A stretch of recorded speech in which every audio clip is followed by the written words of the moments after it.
The roar of thousands of men screaming, growling, and howling like animals. The clang of metal striking metal, swords against armor, shields against axes. The shrill whinny of terrified warhorses fills the air, almost drowned by the human noise. And then there's the stench, the thick metallic scent of blood so heavy that soldiers can practically taste it on the back of their tongues as they slip, stumble, and collapse into the churned-up mix of mud, entrails, and gore. Sounds like fun? Let's transport ourselves back to the brutal world of the Middle Ages and find out exactly why the average person today wouldn't last more than 10 minutes in a medieval battle. So, you think you're ready for knights, swords, castles, and kings? Strap on your chainmail because we're starting a journey that cuts even deeper, one that begins with the fall of Rome. Before the swords even clashed, the chaos had already begun. Armies didn't just magically appear on battlefields. They had already slogged through miles of terrain, often exhausted and worn thin before the real fight even began. Their stamina depended heavily on the climate, what little food they had, and how little sleep they'd managed to get. Most of them were already spent, mentally and physically. Many had fought in smaller skirmishes along the way. War didn't mean just one battle. It meant many, sometimes back to back. During the Wars of the Roses, two pivotal clashes, Barnet and Tewkesbury, were fought less than 3 weeks apart in 1471. Go back to 1346 in the 100 Years' War, and you'll find 5 major confrontations plus a siege at Calais, all packed into a single campaign. The battles of Blanchetaque and Crécy, for instance, occurred just 2 days apart. That's barely time to catch your breath, let alone recover physically, tend to wounds, or sharpen blades. Even just reaching the next battlefield was an ordeal. Armies had to drag their supplies, food, and weaponry across long distances, and many men and horses died from disease, exposure, or simple starvation before ever engaging the enemy. Take the English forces at the Battle of Agincourt. They landed in France in August, besieged the port of Harfleur, and didn't leave until October.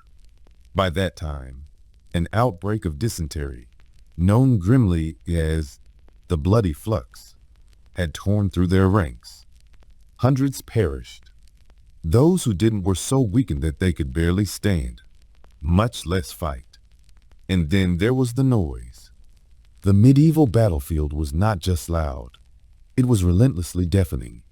The sheer volume served as a weapon in itself, a form of psychological warfare. Most horn signals came from the rear, where commanders stayed well behind the frontline chaos. Foot soldiers up front likely never even heard the call to charge or the blare of trumpets. They advanced by copying others, moving forward simply because the person next to them did. English chronicler Thomas Walsingham noted that most infantry never heard the official order to advance. They surged forward not from discipline, but from momentum and fear of being left behind. Add to this the shouts, screams, drum beats, and metallic crashes, and it's clear no human voice could rise above the cacophony. Christine de Pizan, a 14th century poet and chronicler of warfare, advised in her book of deeds of arms and of chivalry that a good commander should overwhelm the enemy not just with force, but with sound and motion. She wrote, "Keep them busy with as many assaults as possible. The shouting, noise, and movement will distract their minds and their bodies alike." And she meant it. Arrows flew thicker than summer flies. Cannons thundered. Crossbows snapped. And trumpets screamed, all while fear kept everyone in a fever pitch. Once battle lines were drawn, the goal was simple but brutal. Get your frontline troops to the enemy in the tightest, most compact formation possible. Soldiers moved in clusters, several ranks deep, walking quickly but pausing regularly to close ranks and maintain formation. They didn't run. Running drained energy. Commanders needed their men to reach the enemy ready to fight, not panting and spent. When they did reach the front, the goal was to slam into the enemy with overwhelming force. If both armies advanced at once, the crash was catastrophic. Men hacked at each other with swords, axes, polearms, or simply fists and helmets when weapons failed. It wasn't orderly. It wasn't strategic. It was chaos. And under that pressure, formations often broke, not from injuries, but from fear. The psychological toll was immense. Many of these men weren't professional soldiers. They were farmers, tradesmen, or peasants forced into battle. If neither side yielded, the fighting could stretch for hours. The Battle of Toten in 1461 raged for nearly 10 hours, in the middle of a blizzard. Even retreat wasn't safe. In fact, it often made things worse. Once one side broke and tried to flee, the real slaughter began. Victors pursued the retreating men ruthlessly, cutting them down from behind. According to battlefield archaeologist Dr. Timothy Sutherland, at the site of Toten, nearly 40% of those in frontline positions weren't killed by weapons, but by being trampled to death, likely by their own panicked comrades stampeding in retreat. Picture it, the howling of men, your men, on either side of you, some screaming in rage, others in fear, everyone shoving forward, shoulder to shoulder. It wasn't just the enemy that made you panic. It was the smell of sweat, blood, unwashed bodies, and terror. Military historian Richard Holmes once noted that around 75% of soldiers in extreme combat situations made involuntary sounds they later couldn't even recall. Grunts, wails, cries. Your head is pounding inside a sweltering helmet. You're gasping for air, but every breath feels thick and damp. Your vision narrows. The ground is slick. The noise is overwhelming. Then, just as you're about to swing your blade, you fall. No one hits you. You just trip. And then another man collapses beside you. And another. And the chaos goes on. The pressure builds from behind as the tightly packed ranks surge forward. The force isn't coming from the enemy. It's from your own men. The sheer momentum of the formation becomes unstoppable. Those behind you are pushing, stumbling, desperate not to fall. But as you go down, so do they, like a chain of collapsing dominoes made of flesh, armor, and fear. You try to rise, but it's impossible. The sheer weight of bodies, friends and foes alike, crushes you into the earth. Boots slam down on your ribs, knees crash into your back, and enemy blades jab at you, trying to find a weakness in your armor. You lie there, your mouth full of dirt and mud, your lungs begging for air that never comes. You can't cry out. You can't even move. But all around you, you hear the sounds of agony, men screaming, moaning, pleading in vain for help that won't come. Your arms and legs twist unnaturally. Bones snap under pressure. Your ribs collapse inward. Your head is kicked about like a discarded helmet, your face ground into the wet soil. This gruesome fate wasn't rare.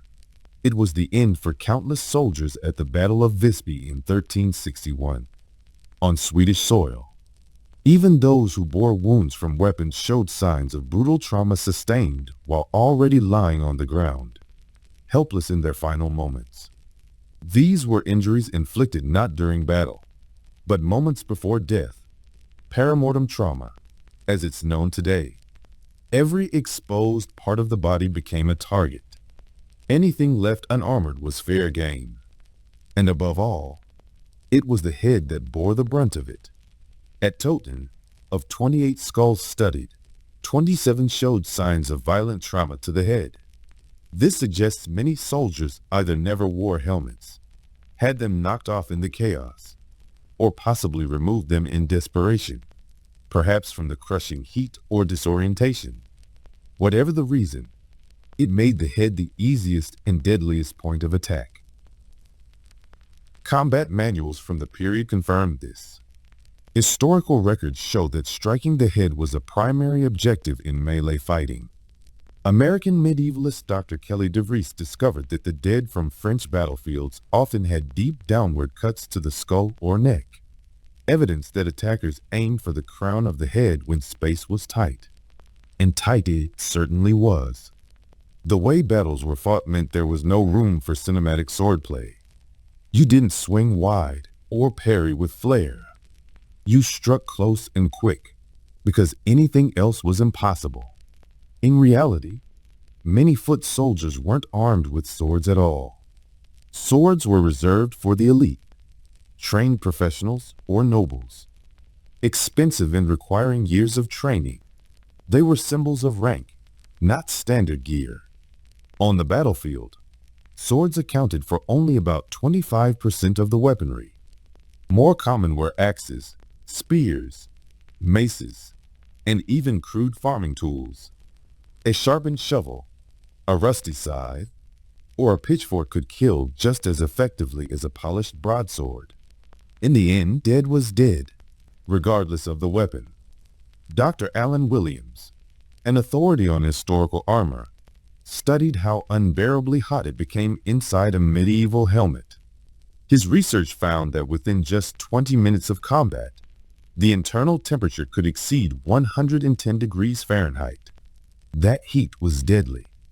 Chronicler Jean de Joinville wrote about the Battle of Mansoura in 1250, during the Seventh Crusade, describing how French knights suffocated to death inside their own armor from the combined heat and panic.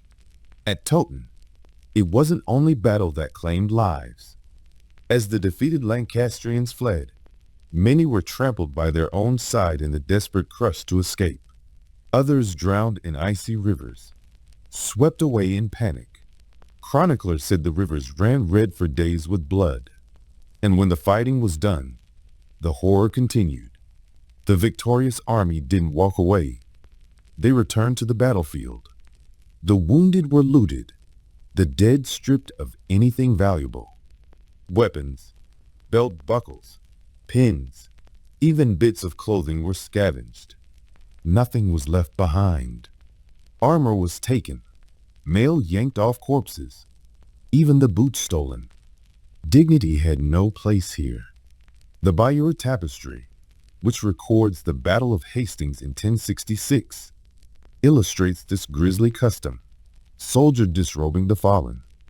A Latin chronicle by Henry of Huntingdon records that after the Battle of Agincourt, the English left the battlefield stark naked, their only covering what nature gave them at birth. Bruno of Merseburg, an 11th century German chronicler, described the aftermath of the Battle of the Strur in 1080. The Saxons discovered an enemy camp overflowing with loot, horses, weapons, gold, silver coins, tableware, and tents. Everything was considered spoils. As for the dead, unless they were knights or nobles, they weren't returned home. Common soldiers were dumped into mass graves, buried in the fields where they fell, nameless and forgotten. Only the highborn were granted the honor of a church burial. The rest became fertilizer for the very soil they fought over. The grotesque aftermath didn't always end with stripping bodies. Chronicler Thomas Walsingham recorded one of the most disturbing episodes in medieval military history. After the Battle of Brennglas in 1402, he claimed that Welsh women mutilated the English dead, slicing off their genitals, stuffing them into their mouths, and hanging the testicles from their chins. Noses were hacked off and shoved into unspeakable places. He called it unprecedented wickedness. And to add insult to atrocity, no burial or last rites were granted unless ransom was paid for the corpses. So much for chivalry. The battlefield wasn't a place for ballads or brave last words. It was a slaughterhouse. Survival wasn't about honor. It was about brutal luck, dirty timing, and the raw, animal will to live. There were no romantic duels, no shining swords under the sun, just blood, mud, and horror. Because history isn't always heroic. Sometimes it's grotesque, shocking, and deeply human. And trust me, this is only the beginning. Stick with us, and you'll never look at the past the same way again.